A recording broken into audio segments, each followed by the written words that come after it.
Hello, good morning mga blessed people. Okay, pinagpala.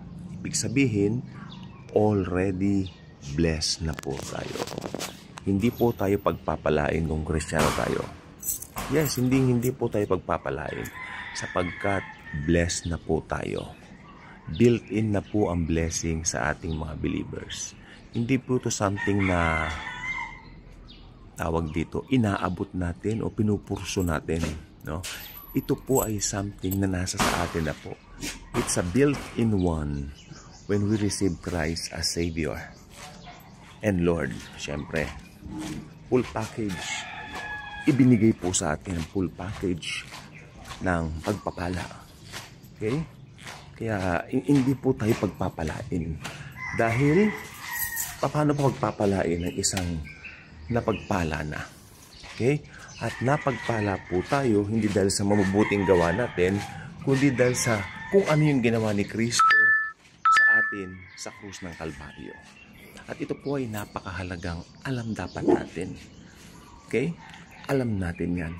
Kasi pag hindi mo po alam yan, doon papasok ang demonyo.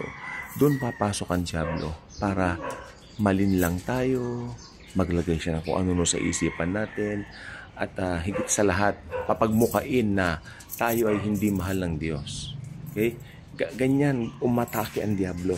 Ganyan gumawa ang diablo. And we should know the tactics of the devil also. Marami po siyang tactics. Marami po siyang tactics. At ang pinaka naisin niya ay ang alisin sa mata natin yung ginawa ni Kristo sa krus.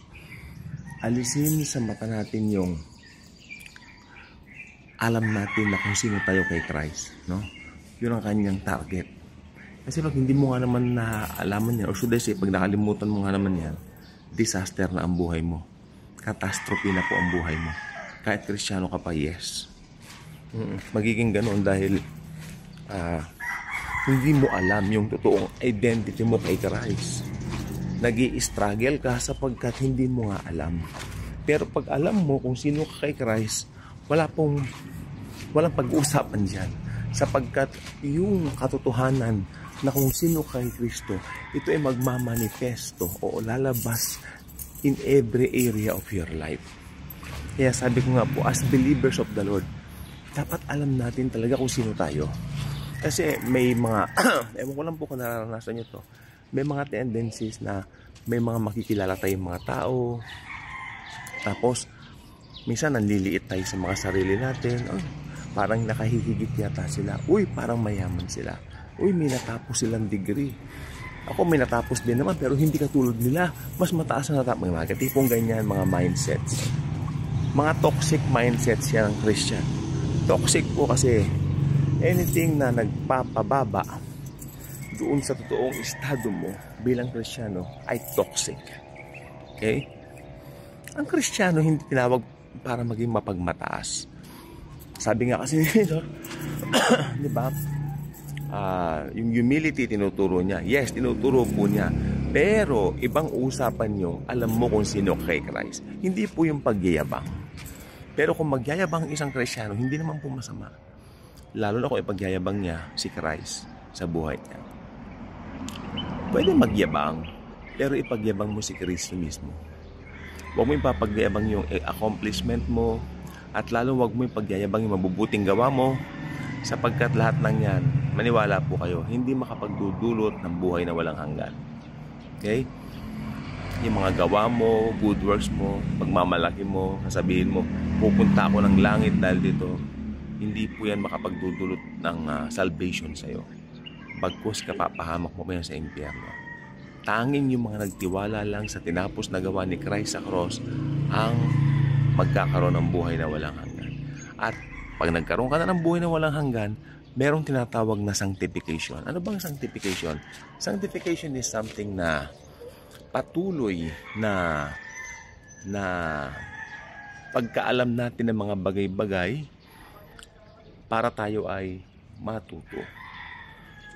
Sapagkat ang Lord, gusto po niya matuto po tayo. Ayaw niyang tayo ay parang stagnant, no? Meron tayong sa buhay, natututo po tayo. Pero wag mong ipagkakamali yung sanctification doon sa mga halimbawa nagkamali ka tapos natuturuan ka. Hindi po 'yun. Ang sanctification po talagang gawain ng Diyos 'yan o ng Holy Spirit para ituruan tayo kung paano lumakad bilang Kristiyano. Okay? Hindi po ganun kadali, sabi ng iba, maging Kristiyano. Pero kung tutuusin po, ang Christianity po ay napakaganda at napakasarap sapagkat alam mo ang Diyos ginagabayan ka through the Holy Spirit in the name of the Lord Jesus Christ. Yung Trinity, God the Father, God the Son, God the Holy Spirit, nagkakaisa upang ikaw ay tulungan at upang ikaw ay gabayan na rin.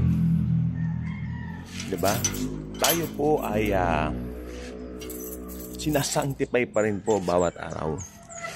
Kaya huwag mong sasabihin na, huy, alam ko na lahat. Uy, hindi. May mga natututunan pa rin po tayo. It's a process of being. Ang tawag dito. For me, it's a process of being more mature na Kristiyano. Araw-araw, nagiging malawak pa rin yung mga nadidiscover natin about Jesus. Araw-araw, maraming there are new revelations that Jesus is giving us na talagang tinuturo niya sa atin sapagkat pag ito'y natutunan nga naman natin, wow, panalong buhay meron. Tayo po ay mga mananagumpay na dahil sa ginawa ni Kristo. Hindi po tayo magtatagumpay. Mananagumpay na po tayo. Okay? We are more than conquerors. At ang Christian living po is something na nakaangkla lamang dun sa ginawa ni Kristo. Hindi po ito something na pwede mong gawin sa sarili mo para nagiging religious duties na lang. Wag yung gagawing religion ang Christianity. Yung nagseset ka ng mga rules sa sarili mo, dapat ganito. Halimbawa, sa pagdi-devotion tuwing umaga, kailangan mag-devotion ako ng ganito. Kailangan mag-devotion ako niyan. Kasi, pag hindi ako nag-devotion, sabi ng iba, ako ay ganito, ako ay ganyan. Wala pong ganon. Dahil si Lord po talaga, para po sa Kanya, gusto po ni Lord, tayo po ay lumakad in the Spirit. Alam niyo, walk in the Spirit? Walk in the Spirit and you will not gratify the desires of the flesh. Napansin niyo po ba, magkaroon tayo ng comparison sa buhay niyo some years back. Hindi ko alam, it's up to you. Siguro pinakamagandang gawin natin na comparison nung panahon ng COVID-19. 5 years ago na po yun, no? O kasi 2025 na ngayon eh. Ano yung mga bagay-bagay doon nung mga panahon na yon na masasabi nyong from that moment o from that COVID season hanggang ngayon, paano masasabi na ang laki na nang nagbago sa buhay ninyo, na may malaking change na sa buhay ko? Hindi na katulad nung araw. Hindi na katulad nung dati. Pag ito ay nasasabi na po ninyo, ibig sabihin may growth na po kayo. Spiritual growth. Congratulations po. Yan po. Yes.